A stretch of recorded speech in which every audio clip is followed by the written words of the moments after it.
Are live. We are now live. Hi, everybody. Welcome to Chicago Corner. I'm Ali Alexandra, and I'm with my co-host, Jose Ricana. It is his last night. He's really leaving this time. Not forever, though. Well, kind of, but I don't know. Yes, and no. He'll be back. You said you're off to do some grad school and just kind of get some other things in order. Yeah. Next year might be kind of hellish. I've really neglected shoring up my life a little bit, and I need to do that a little bit. That's understood. Well, we have a lot to talk about. Obviously, there's a lot going on. Since this is your last episode, we'll branch out a little bit. We're not just going to talk about Chicago specifically, but we'll tie it all back to Chicago, of course. Just greetings, everybody, because it's freezing in Chicago. It's not nice out. It's not a good time outside. It's not a good time. No.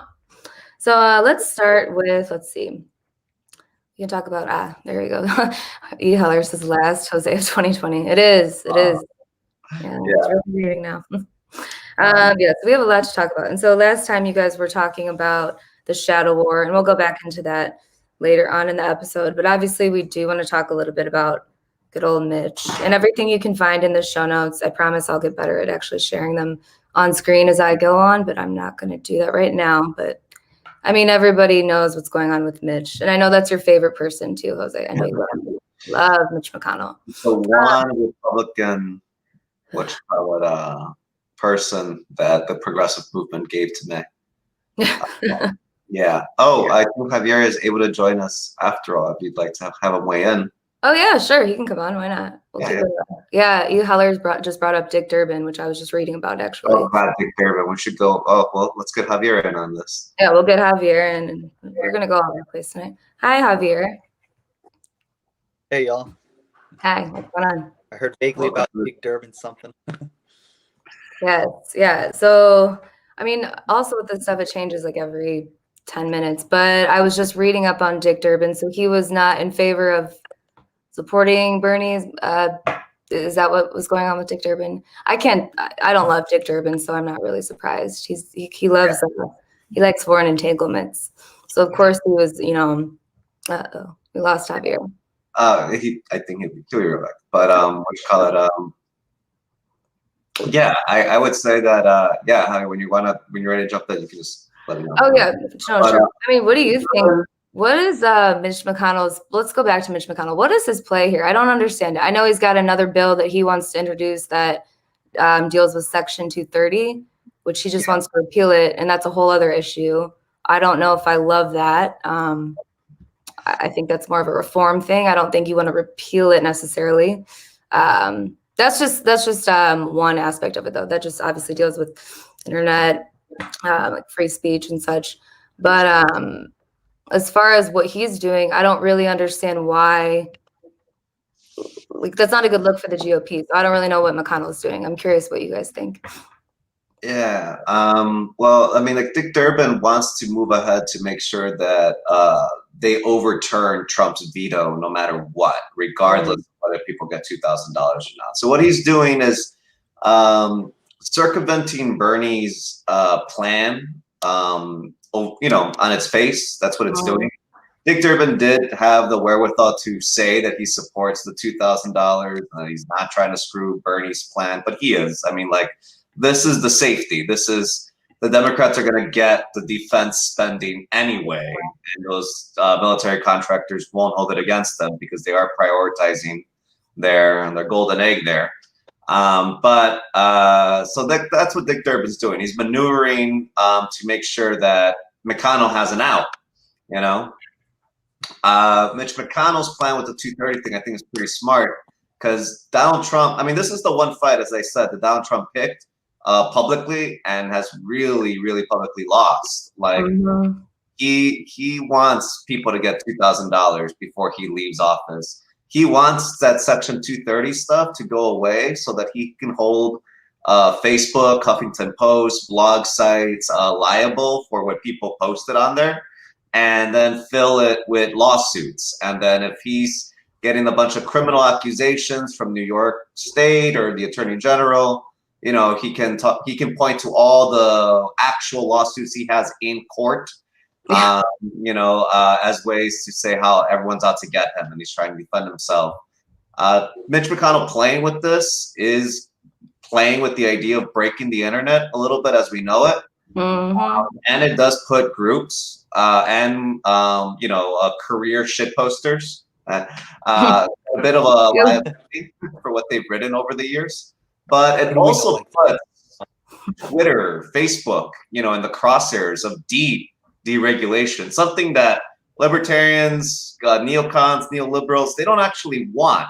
And Donald Trump doesn't actually, I think that if they went further, if he was president and they were doing this, it'd be something he'd walk back on. He's doing this because it's personal to him. Yeah. He's doing this because it's going after everyone that said something mean to him on the internet. Yeah. And the people that get made money off of it. And Mitch McConnell is offering it like a peace offering to debate it. People have said for Bernie to lead the call and call off Mitch McConnell's bluff. Say, hey, yeah, fine. You know what? Let's talk about elections. Let's talk about that Communications Act, but let's get people $2,000, right now. Yeah, like now, like tomorrow would be great. Yeah, I think Trump, I agree with you for sure, just as far as going after, like he got his feelings hurt. I mean, we know Trump's pretty fragile and I don't love it. I really don't love that he wants to just repeal it altogether. I understand the argument for it, just to be the devil's advocate, but that gets a little tricky to me because while obviously Facebook has, there's a lot of nonsense on there, I don't know if this is like the path to go down because it sets a precedent. Once you start, who's to say what stops it? I just think it should be reformed. I don't think it should be repealed. I don't think that would be good in the long run. I mean, there's all kinds of stuff that they've recently passed having to do with smaller like streaming channels. I believe, not sure, but I believe that now it's a felony if you're streaming illegally. Just all these kinds of things that people think that they want in the moment. We tend to support a lot of like knee-jerk reaction legislation that's gonna maybe down the line not be so good for you just because you're on one side of an argument, because it suits you. I don't think later on that's going to be the same. So that's just a little side note. But I mean, I'm hoping that they figure something out before the new year, just in general. Like, I don't understand. I don't know. It's almost like we've all talked about it so much. I'm just like, roll my eyes and just say, like, just let me know when they're ready. But I just back to Dick Durbin a little bit before we move on. Do you think that Dick Durbin is going to ultimately, as he moves forward, is he going to be somebody that Democrats, for the most part, like continue to refer to, or do you think he's kind of going to get some pushback? Because I feel like he kind of escapes a lot of pushback for the most part. I'm just curious what you guys think about Dick Durbin in general. Going on our senior Democratic senator there, Javi? Maybe. I think all of them are going to get pushed back. I think they win these 2 seats. This is the Democrat. Oh. Little choppy, man. Little choppy. Darn. Oh. Man. We'll get there one day. Oh, we have movement. Well. Oh wait, I think you're good now. Try again. Sorry, Javi, you broke up. Oh man. I'm just having some technical difficulties. Well, there you go. We're trying. We're like, Yeah. You want to try without your camera? That usually helps your audio. Yeah, there you go. Just turn the camera. We'll see. I don't know. We'll come back. We'll come back to that. I promise. We'll just give him a little time. I mean, Dick Durbin was someone that was considered to be the Democratic Senate leader. Yeah.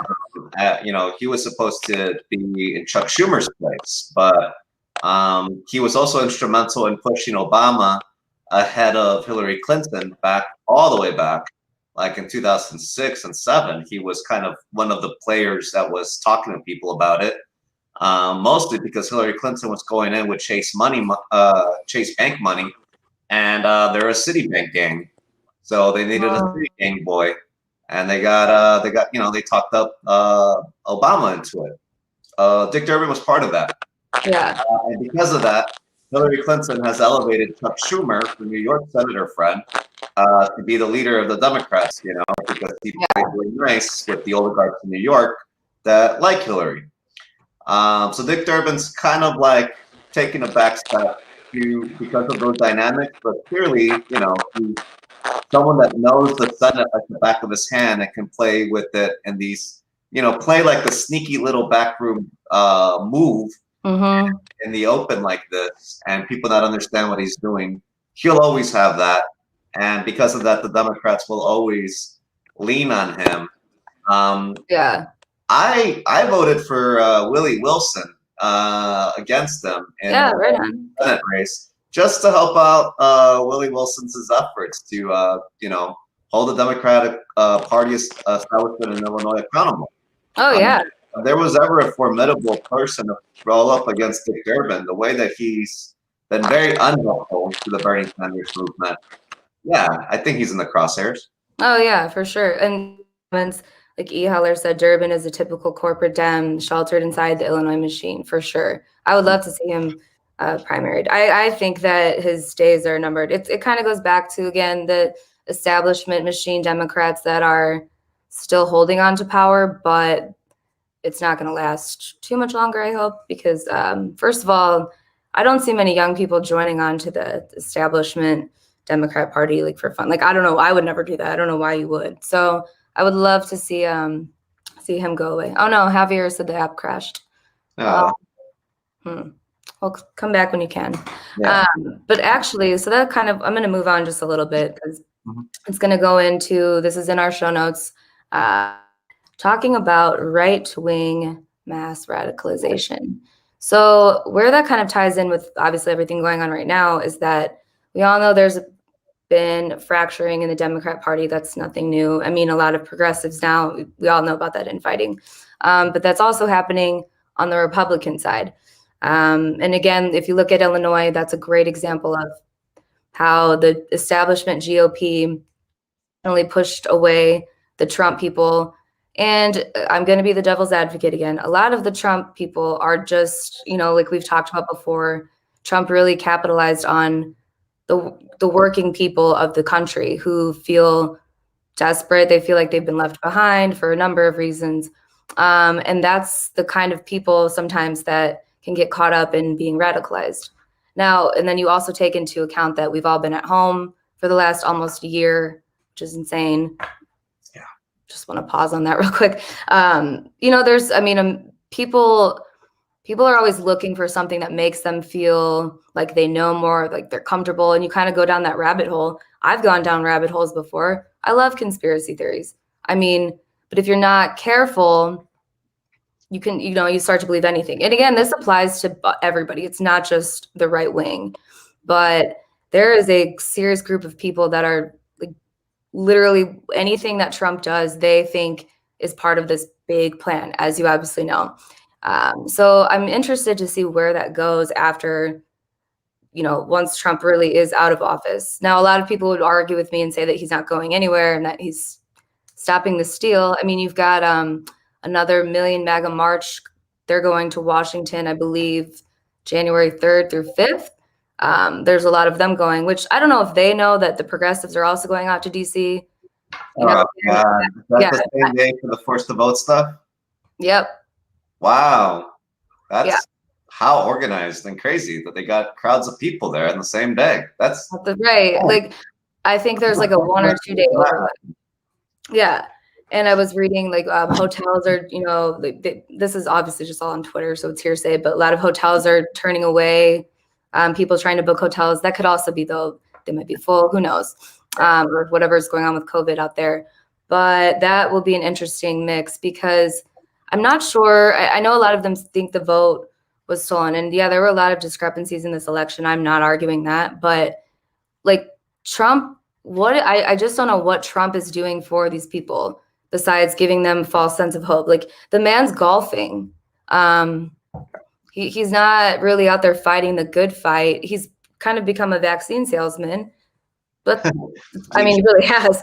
And then he just randomly tweets out like, stop the steal, or, we're still talking about Pennsylvania. And it's just like, he could have, he could go out so honestly well. He could pardon Assange, he could go that route. He could just go scorched earth and declassify a bunch of documents to give me some entertainment. I would like that about JFK. So I don't really know what he's doing, but it's this kind of like vagueness that the way he's acting is just radicalizing people more. Like I saw, because I love following those little Q drops, because I just like to see what they're saying. I don't buy into it, but it's insane to see how far people are like truly, they've committed their lives to following this plan. And I'm just like, how do you come back from that? Because they don't trust anything anymore. They don't trust elections. They don't trust doctors. I mean, I just fear that those people might be lost for a long, long time. And I don't look down on them. It's, when I say those people, I don't mean to be rude. Think of them what you will, but it's pretty easy to become radicalized, I think, in a time of such desperation. So I'm just curious what you think about all of this.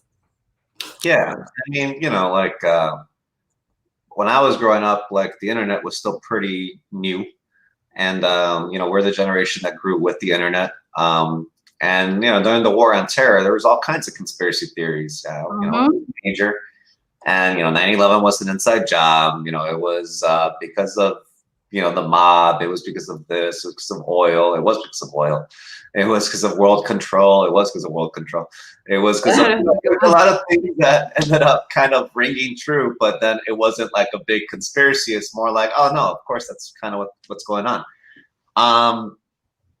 That's kind of what I really have hoped to have used my time with Hard Lens and independent media this whole year.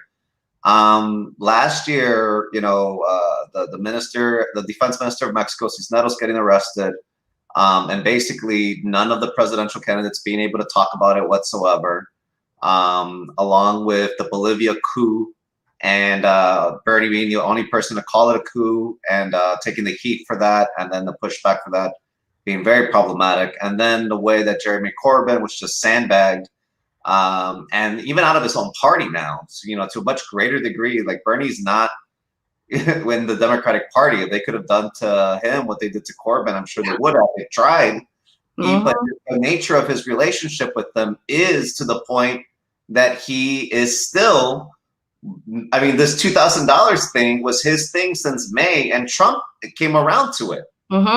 That's my other point. Like if whatever Mitch McConnell is trying to do, Bernie, you've been a senator for a minute. You have some senator friends. Mitch McConnell's smart and he's conniving, but like Dick Durbin's not being as helpful as he could be. But like, you could outfox this guy in this deal, and it's really Donald Trump reaching down and making a deal with Bernie, so that he can send out one last check with his name on it of a substantial amount to people before he has to deal with the fallout of him not winning. And that's really what he's trying to, I think he still can't comprehend that he's not going to be winning next month. That he's not. I don't think so either. I agree with you. He's making moves to couch his defense for it, but he psychologically just does not accept it yet. He's still expecting WikiLeaks, Bernie, some kind of terrorist attack, someone do something to save my ass. There's a bomb in Nashville. He hardly tweeted about it.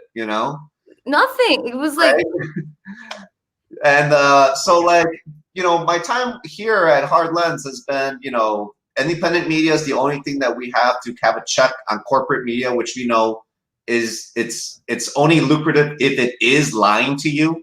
If it is manipulating you, is the only way that it's as lucrative as it is. And the other thing is the QAnon crowd is not a new crowd to America. America's always had a crowd of people that have been susceptible to any kind of conspiracy theory. And I did, I've grappled with this for a long time. And I think, we've really developed the simple narrative of like Dick Cheney as a figurehead. There's a lot of people in this, but between Dick Cheney and Roger Ailes being young bucks in Richard Nixon's White House, as he was taking the country back after from Lyndon Johnson, after the Vietnam War, after the hippies, after JFK's assassination, after MLK and Malcolm X getting killed, here comes Nixon to, hey, I'm the conservative guy that's going to set things in order, and Cheney and Ailes are my young brains that are going to make it work. You have the conservative culture movement that Ailes cultivates to give give a narrative, coherent, modern time narrative to old conspiracy theories, going all the way back to the Civil War. Going, like Jewish people are going to replace all Americans with black people, and they're going to turn men into women, and women and this and that, and all this stuff. And it's the aristocrats, so they can eat your babies. And Ailes gives, sows this into the American, normal culture, where Dick Cheney's actually making real policy moves, bombing Cambodia, doing all kinds of messed up stuff, and working with that cultural narrative, so that there's a feedback loop. There's people susceptible to conspiracy theories. They're looking for patterns in their lives and reality. And these movies, culture, what they're surrounded with everyday life, is giving them a story, and then their own government feeds that back to them as having a real stem of truth. So my issue with QAnon is that it's that same strategy taken to the level of trying to delegitimize online discourse altogether. Yeah. Where, chatbot, it won't work because of QAnon people. And that's just them using this population of Americans that they've always used for their own ends to take away the one thing that I think will really actually help these human beings, which is connection. Yeah. Which is being able to have raw, unfiltered human connection, and I mean, sorry, but, in a safe environment. Right. So that's what the internet can be. Lainey and I went on Q on Talknosis, her program. I think that she really has a good beat line on deprogramming radicalization, but it all stems to that source. Where is the legitimacy and authenticity of the source of their movement? And if it all comes down to Donald Trump, I do think that it will break apart for the most part. He's a human being, and I think people are recognizing that, and the fact that Mitch McConnell is stopping him from getting one last win. Yeah. It's just that's good. I agree with you completely. It's like, and that's again goes kind of back to why I get nervous about going anywhere near 230 or just repealing it all together, because that's not gonna, like, you still have these, safe spaces. And like you said, QAnon's a great reason to just ban a lot of talks altogether. Exactly. Sometimes I'm like, I think, Q is a psyop. I don't know. I follow this guy. He's been on the Convo Couch, I believe. He's an anomaly. I mean, a lot of people would say he's right wing. I don't really think he is. He's just like comments on a lot of politics and culture. He definitely was on the Convo Couch before. And he's really been calling out a lot of the right wing for being mad at him, pretty much, for saying, like, Trump is not your savior. Like, you've got to be more realistic here. Now, Anomaly is very against vaccines and stuff. I don't want to go down that rabbit hole. So there are some opinions that he has that, people watching this might not love, but I love that he does call, the right out, just saying, what are you doing? Like, you've got to be a little more realistic here. Now, he's the one that always says that Trump's a vaccine salesman. And I don't know if he would love Anomaly just because he thinks everything's turning to communism. And that's another thing, which is... I've heard of that guy from Facebook, but it could just be a common handle.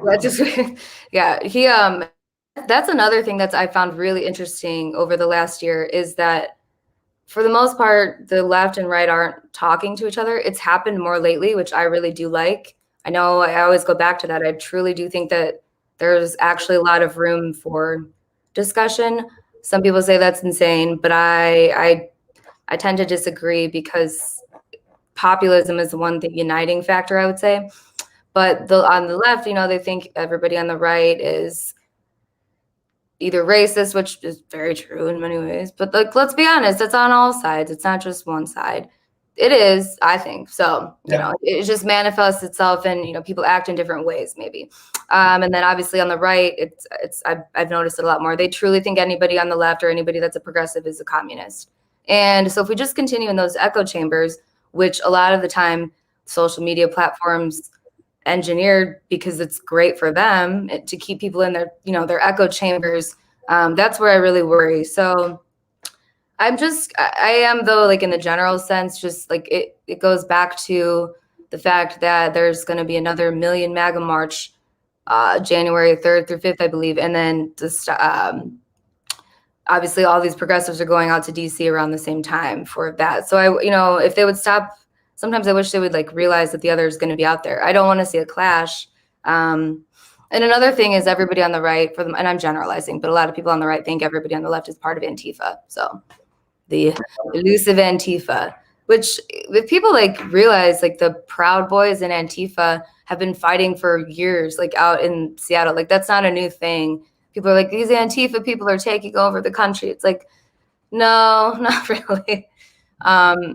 So I hope that they don't end up fighting each other and, you know, really bad things happen in DC, because again, there's still the common enemy is obviously like the state, the police, like that. Again, you're giving people, you know, these people another reason to kind of intervene and, you know, impede on more of what I think everybody in this country wants still, which is to not have, you know, law enforcement everywhere. I mean, just look at Chicago after the summer. It was great, you know, all the protests that they, you know, they use it excuse, you still have cops sitting downtown right this very minute. So Right. I don't know.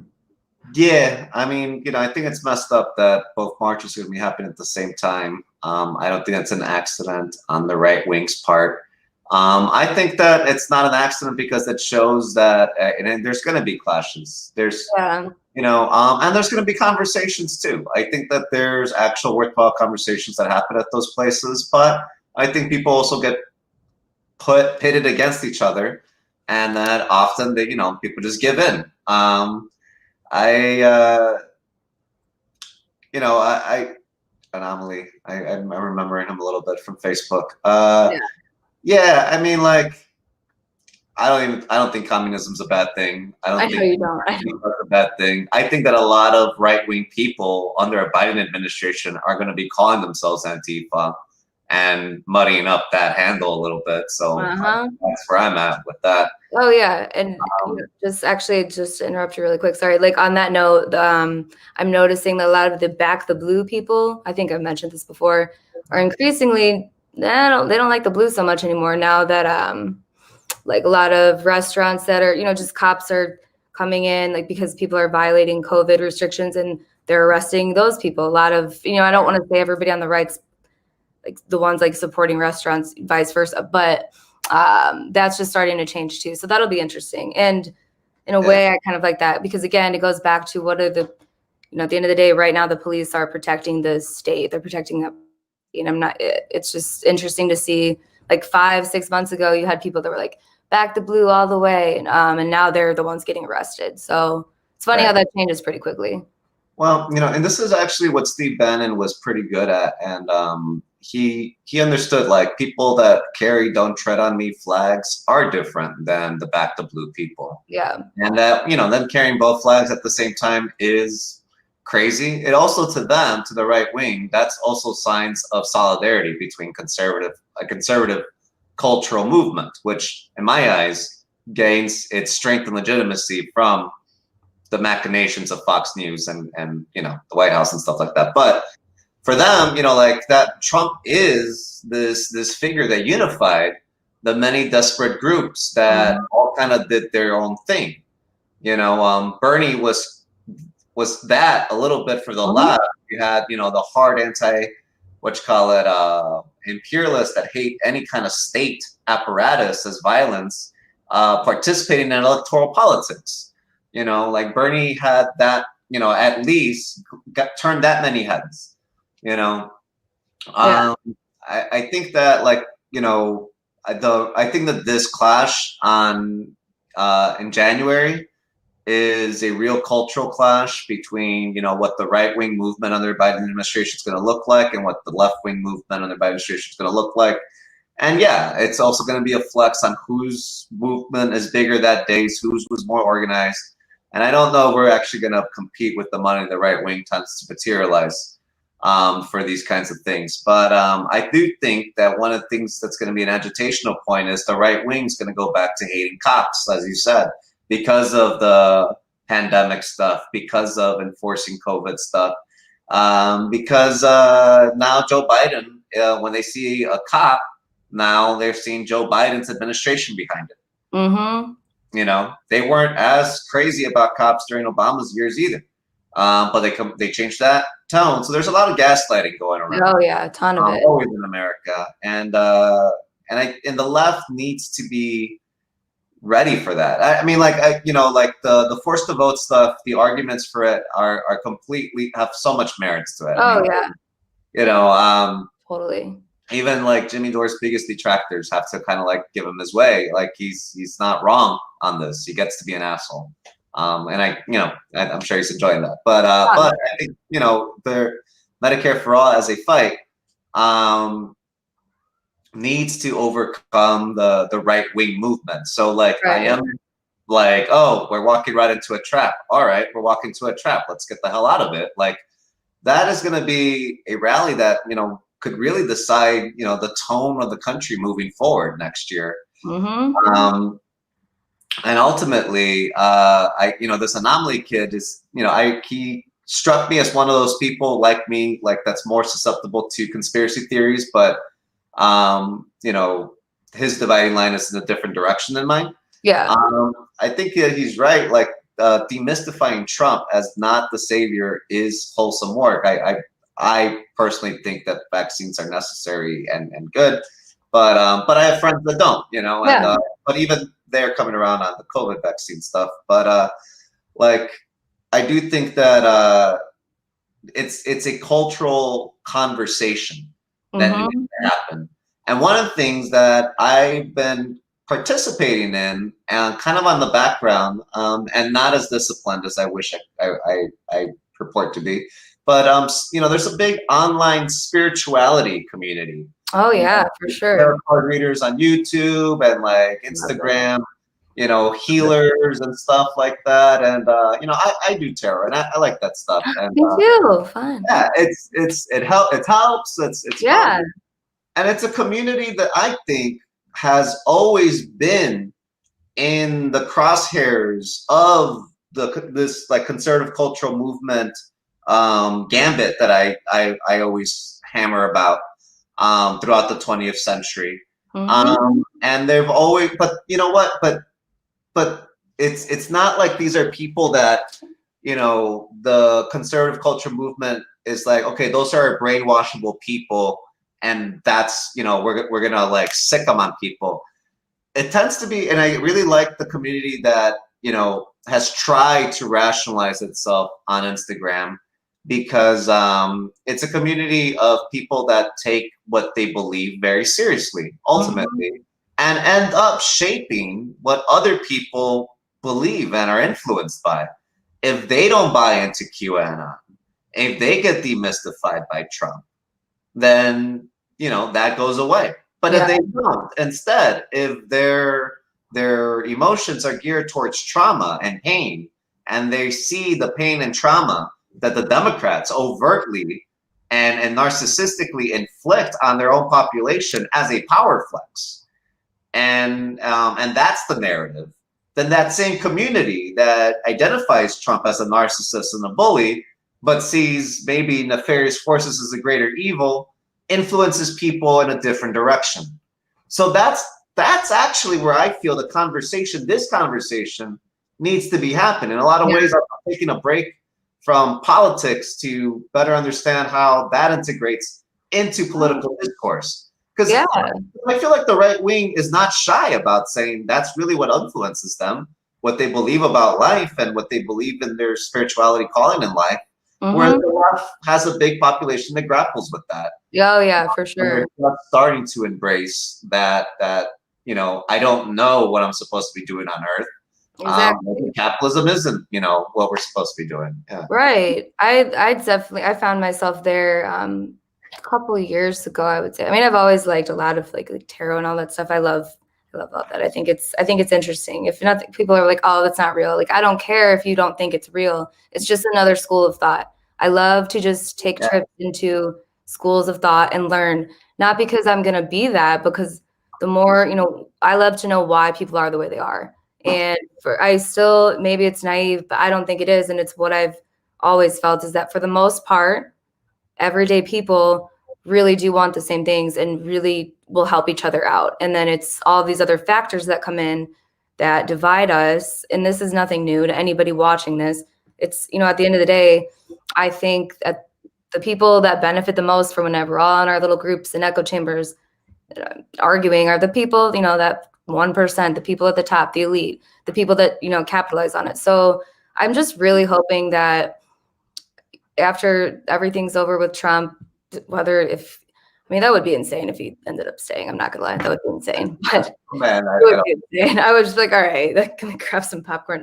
But no, when Biden's here, I think a lot of people are going to shift the way that they've thought the last few years and realize, obviously Kit and Daniel talk about this a lot, which is that Trump is terrible, but we don't really know what we're getting with Biden. We do in a sense, but there's a lot that we don't that's going to like affect the culture and such. And something else that I don't know if anyone on here has watched Tim Dillon. He's a comedian. I love him. He's definitely says some outlandish stuff, but I like his mindset, which is again just traveling into different schools of thought. Doesn't mean that you believe it. You just want to hear people out just for the sole purpose of hearing why they do what they do. And he was talking with another guy, Andrew Schultz. He's a comedian and he's on YouTube and all that. I think he has a Netflix special, but they were saying that how Epstein, that like broke people. So people that weren't into conspiracies before, like I love that stuff. Like you said, like 9/11, I've been for years. I'm like, this is, what's next? Like people, but Epstein, for people that have never indulged in any of that, I think that broke them and sent them over the edge. They're like, wait, what? Like the satanic pedophile ring. And so I feel like with that combined with how Trump was kind of looped in, like that really sent a lot of people who would otherwise not be susceptible to this kind of stuff. I think it sent them over the edge. So that's really the one group I worry about. But like you said, I hope that conversations will happen. I think they will.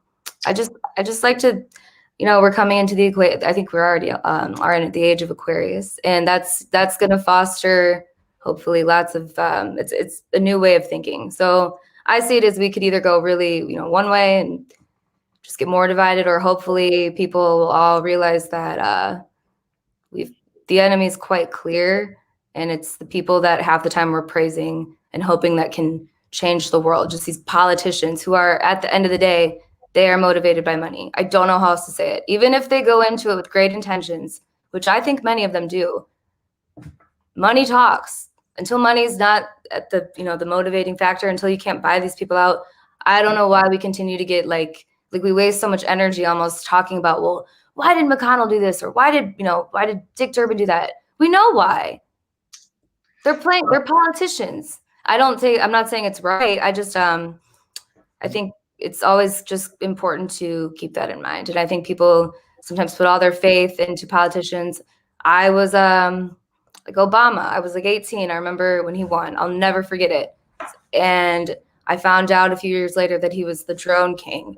And I was done with politics. I couldn't believe it. So, it's it's just interesting to see how this all plays out. But I think that's good that you're trying to get into like a different space as far as like what you like, why you're here on Earth, and like, not just in politics. Like I think you'll really enjoy as you continue to branch out kind of in that space, I would say. Yeah. Well, I mean, like, I think that in a lot of ways that spiritual movements have always been political for their time too. Like Jesus was, in my opinion, a communist, a Palestinian communist, a Jewish man in Palestine. Yeah. He was, and I think that his relationship with the Roman Empire and what his gospel was about was people's relationship with that power. and what their lives should be in the face of that.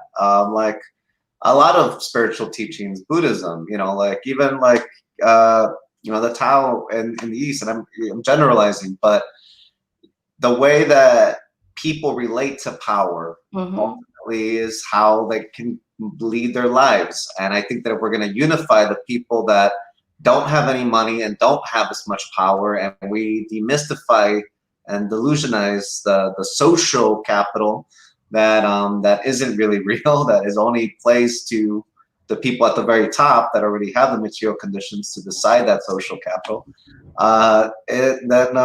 then we can have a much more unified front for what we're doing collectively. Yeah, collectively, exactly. I think I grew up in a home. My dad is Jewish. He's honestly, we didn't even know it was Hanukkah this year, so we're not the best. But my mom is Christian, so I grew up in a home literally seeing two religions like coexist. And granted, those two aren't known to be enemies, but I would have to go to both services, and I would always notice, obviously, again, Judeo-Christian, so they're very similar. But then just in high school, even I studied other religions, and Islam, Buddhism, they all really in Hinduism, and they all really have some of the same pillars. It's different players sometimes in the game, and those are just the major religions. I'm not even getting into other smaller factions of things. So it's, at the end of the day, I just hope that, like you said, the collectivism aspect really takes hold in this next era that we're going into. I mean, because it's not working right now, whatever we're doing. So. And on that note, someone mentioned Hillary Clinton, and for your note on the Epstein thing. Yes. Hillary Clinton, I think, is kind of a tragic historical figure. I feel for her a little bit. I feel bad to a degree that, she was basically running in 2016 to start World War III, which was monstrous, and why I didn't vote for her. But like all the same, like the people, like Mitch McConnell didn't have a problem with World War III. Like a lot of the billionaire class didn't have a problem with that. They didn't like her at the helm of it. Donald Trump won in a lot of ways because the way that you win power is having the oligarchs and the deep state acquiesce to you. And Hillary Clinton used her relationship with her husband to rise to power, and she thought that she would be able to do that. And ultimately, they said no, and not because she wouldn't do anything that they wouldn't want her to do, which I think also shows the hubris of the people that she was trying to work for. But within that tragic context that we're all actually caught up in, let's go back to us. It's more tragic for us. I feel like, like I think of a movie I saw, like a really old movie, wasn't that great, called Skull and Bones, about that spooky fraternity. There's a character in there that's a bit like a callback to Bill Clinton. He's a Southern gentleman, powerful politician dude. That they just hint in the movie likes underage girls. Somehow he's the good guy in the movie, though. He's the one shady player that helps the main character. But, he has a 16-year-old, and that's leverage in the movie at one point for him to not be helpful or something. So this to say that the Clintons, affected the Democratic Party to a large degree, affected the country to a large degree, but they came out of that school of thought that the Democrats developed in the 80s. They saw the Reagan Revolution was full under swing, and they were just like, we will never win national elections or the White House working with these gangster unions and these working class issues. Those people are losers, and that way of the world's going out. The people that are winners are the Wall Street people, the finance people, the people that actually move the world, like in fossil fuels and advertising. We want those people to like us. And we need to speak to them. And what they like is money, and they like business, and they don't like talking about culture and social issues. They like things to be like that. And then Bill Clinton was ultimately the politician to come out of that Democratic school of thought and take over the party. And Hillary Clinton was right there with them, and seemingly a bigger brain in the operation than anyone would ever give her credit for.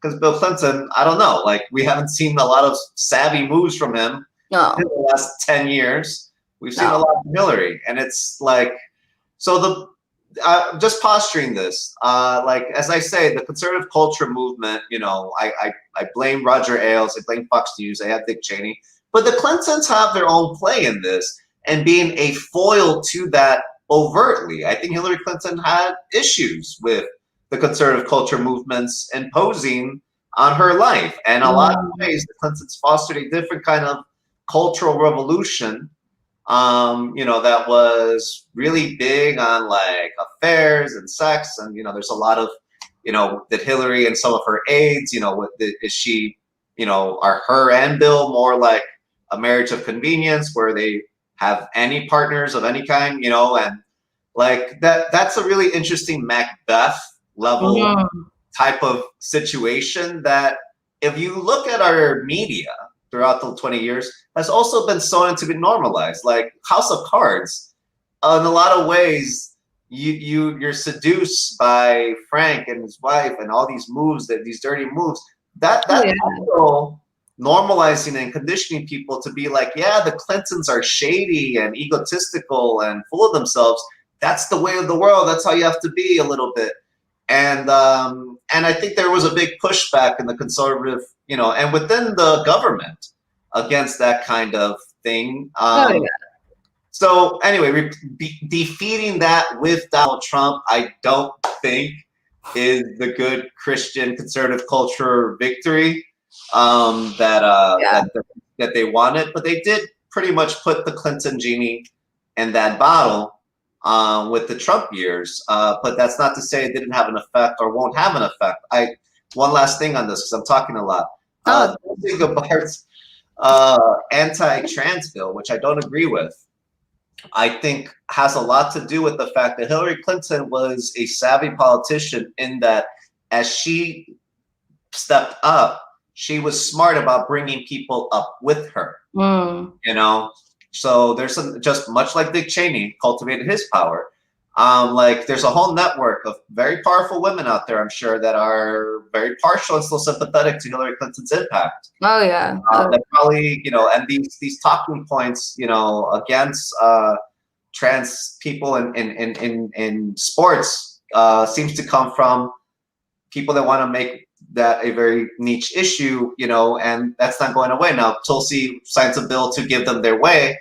She's a savvy player herself. She's like, well, I battled with Hillary Clinton. I'm out of the race, but her network's still there, and they're not going away, and I want to be in their good graces. So, like it's not that we should be worshiping or like celebrity watching these politicians, but their impacts, affect our lives, and the people that they bring up with them also reflect their lifetime work, and those people stay and impact our lives. So. That's an interesting take. I don't share your sentiment about Hillary Clinton. That's just me. I'm advised to have to be a little soft. I almost respect I'll end it after the Clintons, I promise. I just had to give my last line. And I almost like everybody, like Americans, we love a good criminal that just does it all right in front of your face. Now, I'm not saying that Hillary Clinton is guilty of whatever cute people say, like eating, I don't know, babies and stuff like that. No. I almost respect their brazen, just their ways. And I don't respect it, meaning like I idolize it. It's just kind of like, is there anything more like classic, like just like 80s, 90s, like American, like than the Clintons? They were everywhere. And so, look, I felt for Hillary, like I've watched a lot of documentaries about their just back in the day, because I'm always interested in how people come up. And so she was, that whole group came up, the Saul Alinsky style of thinking of operating in the world. I highly recommend, if anyone hasn't, just read The Rules for Radicals. It's really a great insight into that style of politicking and getting power, and, do with it what you will. But I know that Hillary Clinton wrote I think it was her senior thesis on that book, and nobody to this day has yet to see it. And that's something that people have always wanted to see. It's just a little fun fact. I would love to see it. So she, I think, was very hardened, obviously. And I don't know how I would be in that situation. I would be mortified after everything that happened with Bill Clinton. I think that something that's important to that class, that kind of generation of politicians, is their legacy. And they will do whatever it takes to protect that. But I also think that Hillary did then use her position that she had with Clinton, to further herself. Where she really lost me forever is obviously it's just the way that everything happened in Benghazi. I mean, I despise her. So I think in a sick way, I was like, when I heard, and at the time when the election was first starting in 2016, I was working in restaurants all the time. I was not paying attention that much to politics. Like I had been for a while before that. And then once I heard that Trump was running, I was like, I'm out. I just let me know when it's over. But I heard them debating. It was the first debate. And I remember it turned up, it caught my attention because I was like, oh, wow, I loved that he was challenging her. I didn't love him, but I was almost, entertained like a degenerate American. But I agree with you in that it was put that genie back in the bottle. I don't know what will happen, but I think that Hillary Clinton, that style of governing, I think that's, again, part of kind of this establishment that is just becoming more and more exposed to people who maybe 4 years ago even would be like, no way, no, they care about us. So I think in a weird way, I've said this from the start, I really thought that even though Trump, you love him or you hate him, he and his presidency got people who otherwise would not pay attention to anything political, whether you like it or whether you don't, how informed you are or not. People are far more aware now of what's going on. I can't, remember seeing so many people, for example, downloading and talking about like specific excerpts of legislation, like people that are involved in it. Of course they're following it, but like just even the other day, just like random people are talking about it. So I think that's good. I think America has been asleep for a long time. We haven't generally, I'm not saying you or me, but the general population really still felt that we were doing a lot of great overseas. And, it's hardly, I mean, in a way, and I thought this for a while, I almost was like, I mean, we deserve what's coming to, because of the pain that we've inflicted overseas in the name of protecting democracy. So it'll be interesting to see how this goes. And this actually kind of leads us into the topic that you were talking about last time with Javier, just our foreign relations, our foreign entanglements with Mexico. So something that I think is really interesting, and this is also in the show notes, is that the Senate in Mexico, I'm pulling this up right now. The Mexican Senate approves limit on U.S. agents operating in Mexico.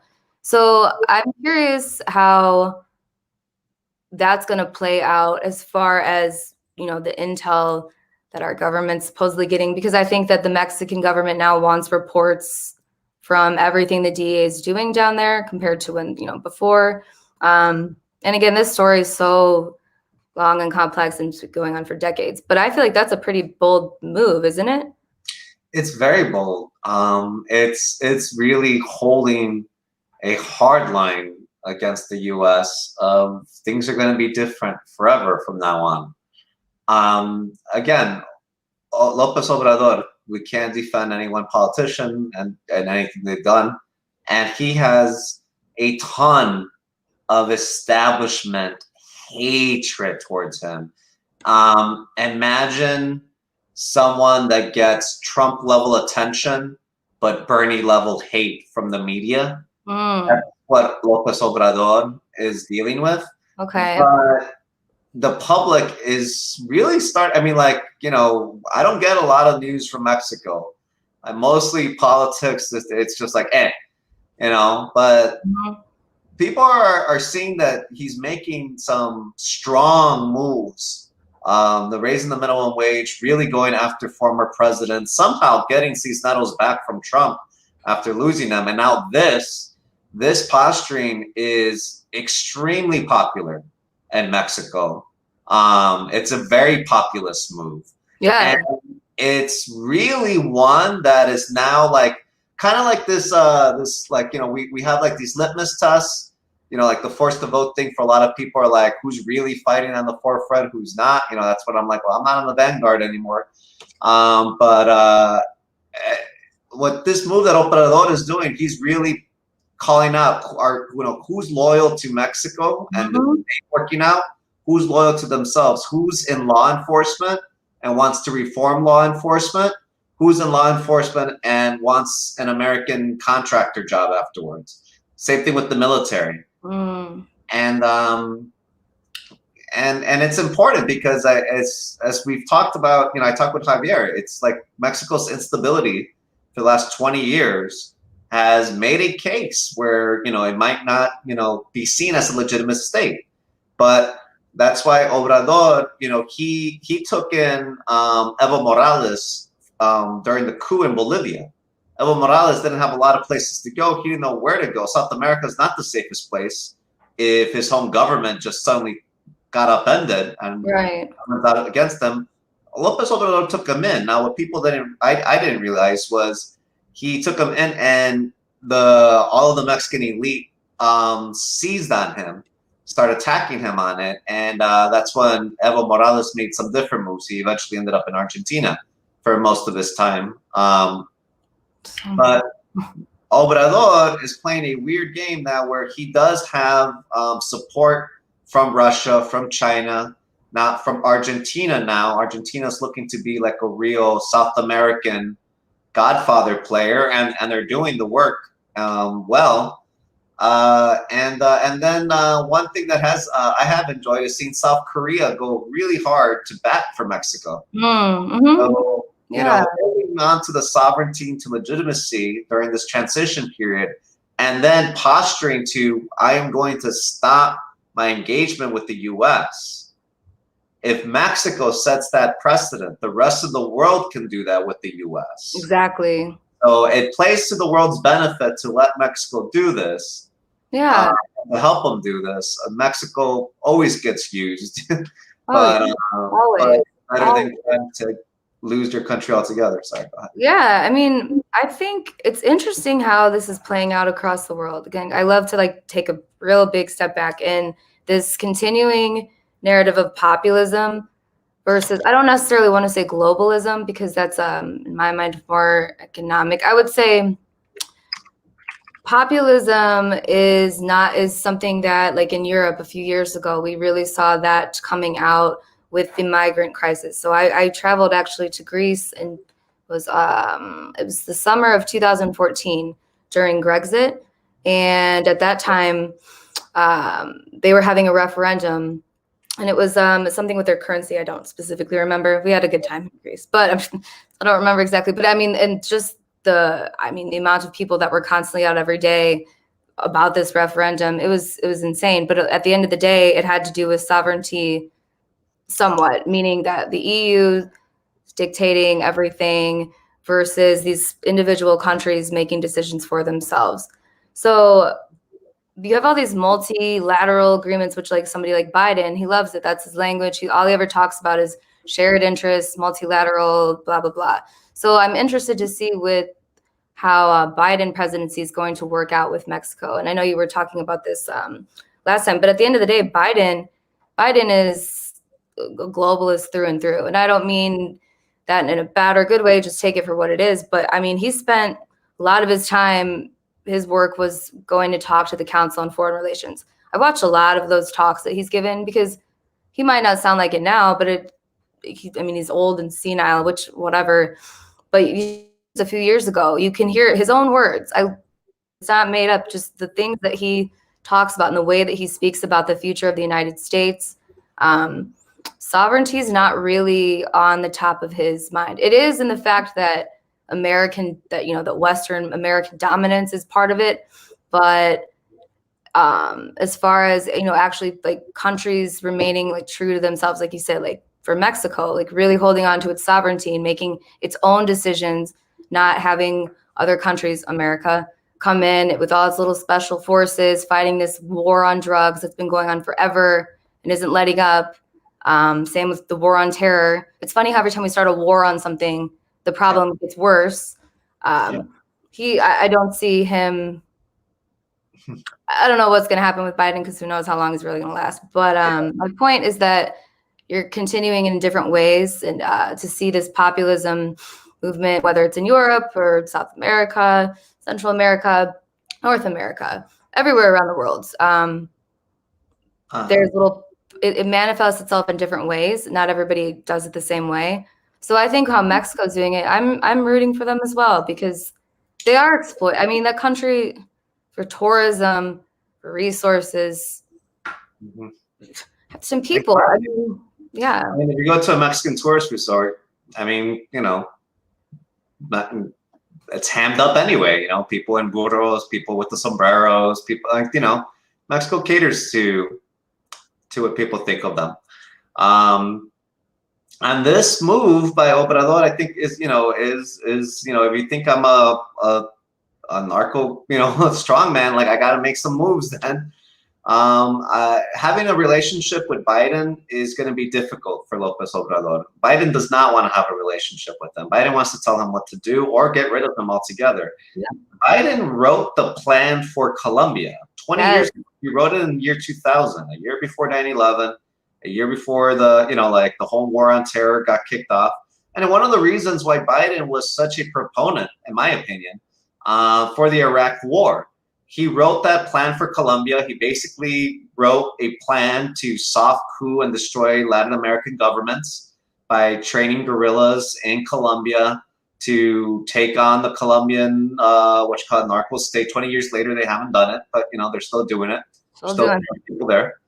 The second most country that got those trainees was Mexico under that plan. And Biden being one of those guys, like you said, who doesn't really care about sovereignty and it's more about the America safety, he had to come out in support of Iraq because he had to show that he was at that level because he wanted to be president. So now he's president. You know, now he did all the things he needed to do to be president. And my thing is that like that plan didn't work. You wrote it, Biden. You can put it in the bucket. You know. The people that disagree with you in your military, you know, what do they know? Like they followed Trump to where? To do what? Come on, man. Right. Like I know what Biden is. And I don't have hopes for him as a person because he spent his life finding the language to get away with killing as many people overseas as he possibly can for whatever Catholic reasoning he could find. But he also has the wherewithal, hopefully, my hope, you know, little Catholic sentiment here. You know, I know how these Catholic mobsters operate. They can kill as many people as they want, but on their deathbed, it's like I'm a good boy. Yeah. But everyone sees this, and my point in calling this out, is in the hopes that Biden's people do hear it and reconsider the home Latin America strategy. Yeah. Because if they are going to enter a 21st century Cold War, and not really a Cold War, it seems more like a troll war with Russia and China, then they should not be bringing that war, number one, with their own people, which they do and have, and that's my issue. It's going to happen in January.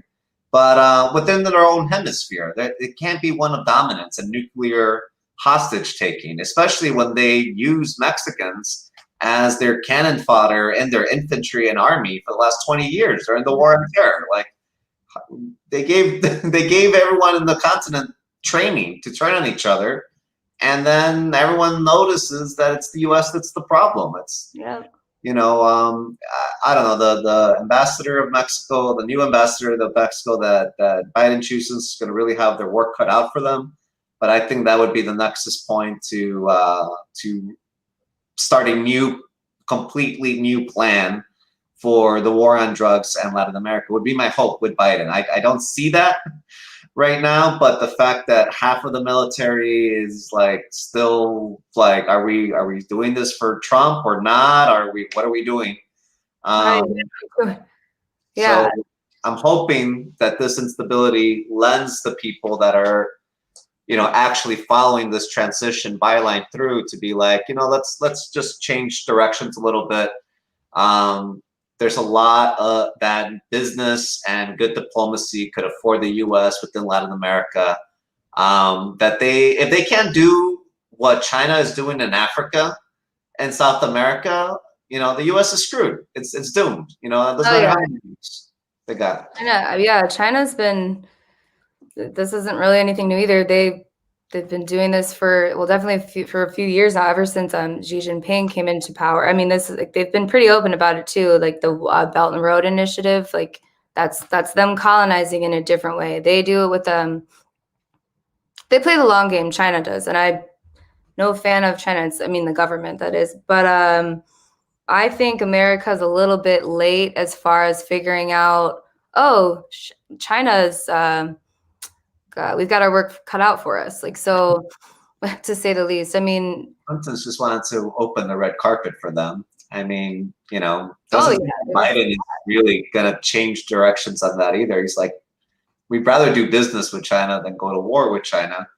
But China's an imperial project, like, it starts, everything's China, this is China, and you'll learn. And I think that I don't know, my answer to all of it is that they should leave Twitter and the internet the way it is. Don't change the 230 stuff and let Chinese diplomats keep trying to shitpost at American politicians and see how that goes. yeah, For everyone. Let's see how it goes. Let's just see what happens. Let's see how it goes. I can see how that goes. Yeah, I mean, the effect it will have on China's culture and politics. If they get any of America on them, I mean, if we're such a mess, that's our only hope for taking on China. That they turn out to be as big of a mess that we are. yeah. Well, based on how their cities are looking and the technology, 'cause that's another. Yeah, they're way ahead. That's what I've been really interested on, and I won't go. I mean, we got to wrap it up here soon, but yeah, like half of this is just a war for the space control. All of that's a whole other aspect too with China. I mean, that's which I wish that Trump would just be a little more frank about all of that with China as far as like what really this war is about. 5G, who controls 5G, which I'm not getting conspiratorial, just it really is. I think there's plenty of videos of very informed people who've worked in China for decades, whether in our government or just as business people, talking about like, hey, you should probably pay attention to like how they're doing with technology over here. You can literally walk outside. The ideal future is you walk outside in China and you just say Uber, and some sensor hears that. You don't even need your phone, and your little Uber shows up. Like that's I know people do not like Elon Musk on this channel for the most part, but I'm bringing him in because I've listened to many talks of him, and he's brought this up a million times. And it's just, you have to be very careful when you're thinking about who's in charge. I'm not saying Elon should be in charge, but if I had to pick between like Elon Musk and Bill Gates, I would go with Elon Musk because at least he's funny. Bill Gates is just a weirdo, but I won't get into that.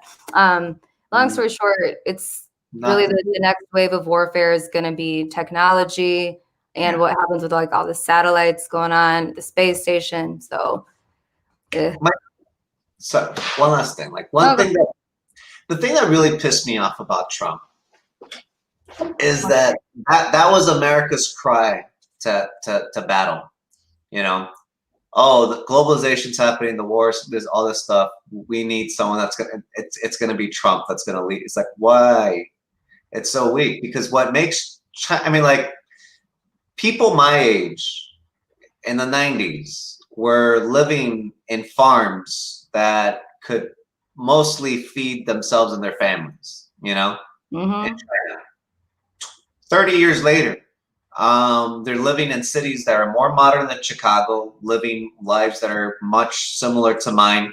Maybe they work in fast food, maybe they work in, a kind of a job that's not, amazing, but it's a way better life than they had 30 years ago, and they did it in the generation's time. Yep. Why wouldn't they accept some online social score that is keeping everyone else in check, too? True. That's an interesting way to look at it. Yeah, America's got QAnon. We got Trump, we got QAnon, we got Mitch McConnell as the adult in the room in Congress. Yeah, that's what we got. That's what we're working with over here. And then our plan is like, well, why don't we mess up Mexico and just take their stuff, and then we'll be safe from China somehow. And we'll be good. Yeah. No. Like America really needs to get its shit together. Like, and that's coming from me, who does not have his shit together at all. But like, America really needs to get its shit together. Just because, yeah, it's ridiculous that America's rested on its laurels since World War II, and has let this narrative, this story that right-wing populist sentiment, in the conservative culture movement has fed them. And now it's all supposed to work out. Yeah. It's not, and no one's telling people reality. And the thing is that Trump was supposed to be that person, but he isn't giving people reality. He's giving people an alternate reality. And that's why demystifying him and debunking him is so critical for the next step of like, now that more people in America are living in the same reality, and we understand and are identifying the people that kept us from living in the same reality, we might actually be a rationalized country that can get its shit together, that can do a lifetime generational project like China. Not to harm China, but so that we could actually be at that level. And then who cares about, what's going on in space? We'll get there because we've been there. Right. Exactly. No, I completely agree with you. I think that I couldn't say it better myself, an alternate reality, and that's not great for the long run. Has he said things that have truth in them? He does it actually quite often. It doesn't mean that it's a good thing that he's saying, but that's what I almost hate, because I'm like, I don't want it coming out of your mouth, Trump, because half the country is automatically never going to believe it. I can't, of course, think of any examples at the moment when I'm talking about it, but just like things about the media, he'll say, "Oh, that's fake news." Obama had that problem too. Yeah, very, very true. He did lie. Yeah. Oh yeah. I mean, they lie a lot, but the things that they do say, whether they are just saying the quiet part out loud or, however it's done, I just wish that I think our country really needs to go through a period of self-reflection. And I know that's very, idealistic to hope for, but like you said, China, that happened in one generation. And I'm 31, our generation's not, I mean, most of us don't even own homes. A lot of us do. Good for you if you do. I mean, if that's what you want to do, great. But it's just, we're not doing as well as we could be. And the one thing about just government that when I steer away from anything with big government is that in my lifetime, I've really not seen big government do anything great in the long run, whether that's overseas or at home. I know that it's existed, but and maybe there's something I'm missing, but generally through the 90s and 2000s, I'm waiting. So tell me. Okay, part of that too was, remember, the 90s was basically the Democrats being like, you win, Reagan Revolution, it's finance all the way. And then Bill Clinton's like, finance all the way. So like government wouldn't be doing anything good. Like all the good things would be private companies. That's true. That's true. The other thing too, I saw that Sears just barely survived this year. And I still call the Sears Tower the Sears Tower. Oh, yeah. I don't know what they call it these days, but it's the Sears Tower. Yeah. But like, why? Why did a hardware store, like a family hardware store stuff, have the biggest building in the world at one point? It was because, in a lot of ways, Sears was the way that the people in the 70s, people in the 80s, how did you have a home and at 20 years old, at 30 years old? You built it. You built it yourselves, and you got your stuff at Sears. Yeah. Sears would rent you high-duty equipment. Everything was on sale. Hey, we even have all the models for you to build this exact room, have the same room you see on Home Improvement. Sears did that, to give young people homes so that American government didn't have to build people homes. So that it was all market driven, which is how Sears made so much money. But now that America's kind of built up of really crappy, infrastructure, and people are not going to do that again, Sears is going under, That's true. This has been good for me, because I'm going to be honest with you. If you would have told me like a year ago, that I would even entertain aspects of socialism, not because I was right wing, but just because I compare it to obviously the failures that have happened, but like people talk about like Venezuela. That's a valid point. However, our country's meddled a lot in Venezuela, so it's not like it's just Venezuela itself doing that. I've come around to some aspects of socialism. I like how I can't even say the word, because you know what, like truly it's not what a lot of people think. And so that's kind of what I'm also trying to do, is just to get people that are still within saving, like, hey, can you just talk to people on the other side? Because they're not saying that like we need to look like Russia under Stalin. It's just like, can people get some help in some way? Because the free market doesn't always solve it. And go ahead. No, please. This is your last episode. By all means, go ahead. I'm admitting that I've moved a little bit in my position. So go ahead. Yeah. And I mean, and, like at the end of the day, I think socialism and libertarianism ends up being, there's real fundamental differences, but the way that our society would look moving forward with those ideas in mind, I think might even be a matter of perspective at points. I would hope, that we can have a society that moves in that direction at least, because, like the UN tweeted out, and I like the UN. I like that they're a corrupt organization that's really ineffectual. It's like that's the government's supposed to be. That's the government. Okay. That's true. As long as you know that. Yeah. Yeah. The UN tweeted out that the pandemic year, that this year has demonstrated that the free market is not the correct source to identify healthcare needs and public health. That ultimately we need to come together as a world to develop public health guidelines.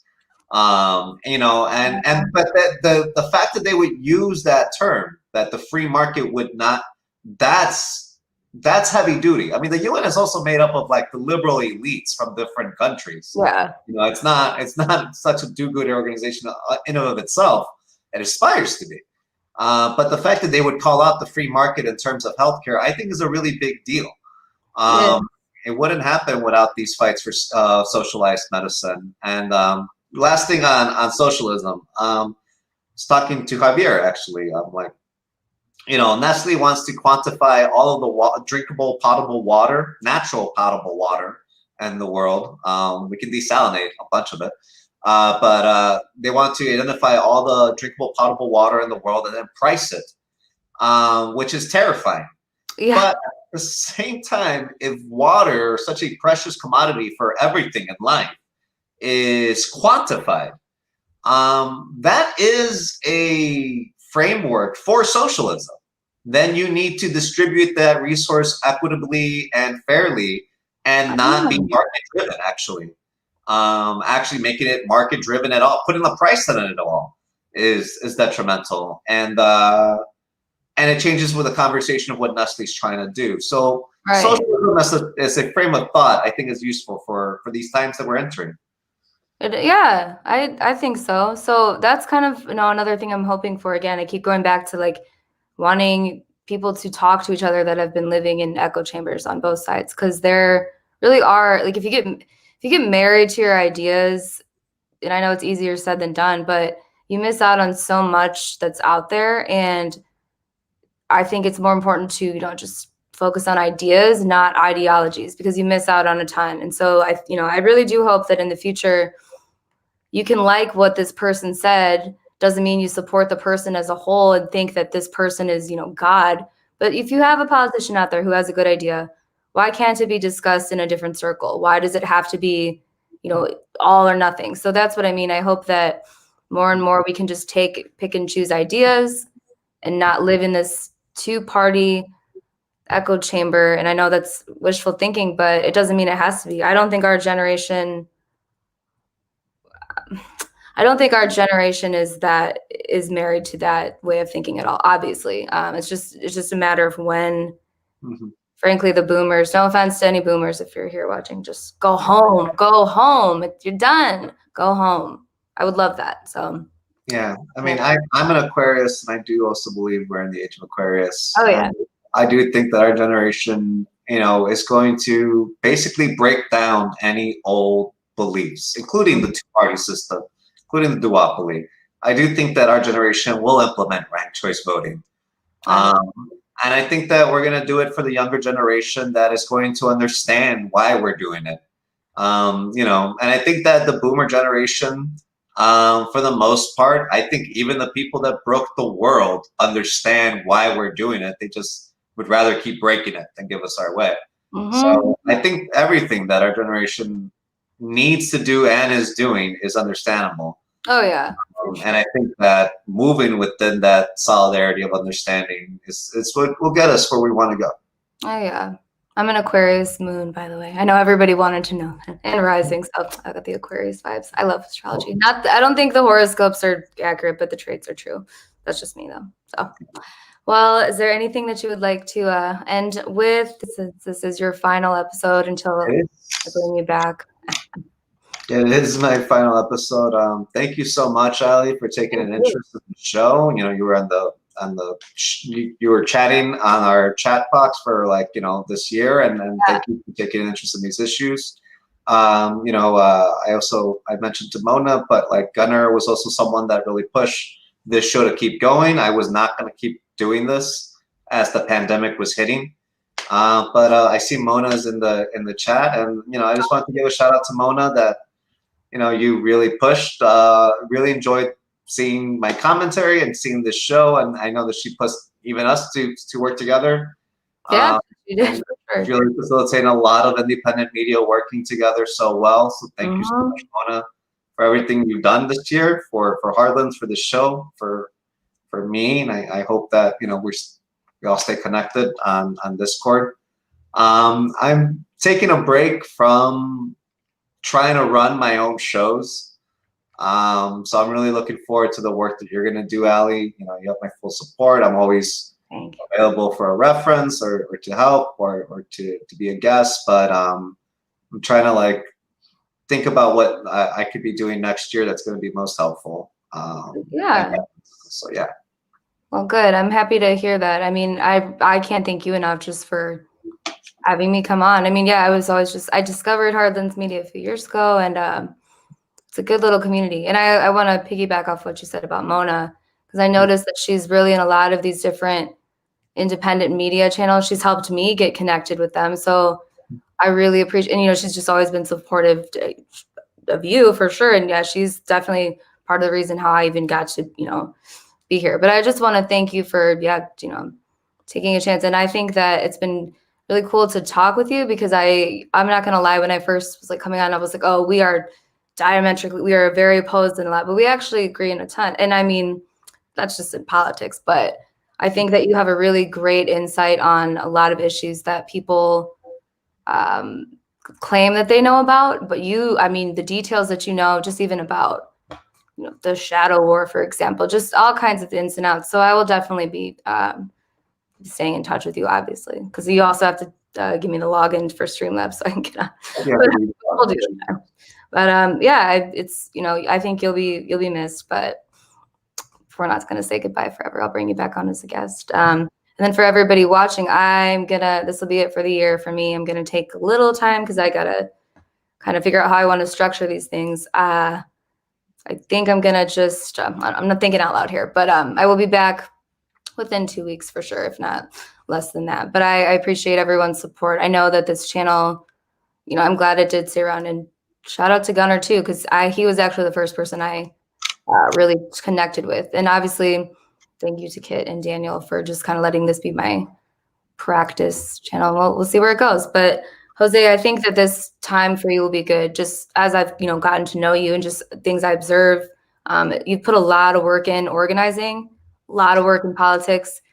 I'm sure it's can be a bit wearing on you. So I think enjoy this time off and just kind of exploring other areas. Oh yeah.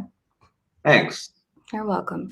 All right, everybody. Well, thank you for tuning in. Have a good new year, and we will see you in 2021. See you guys then.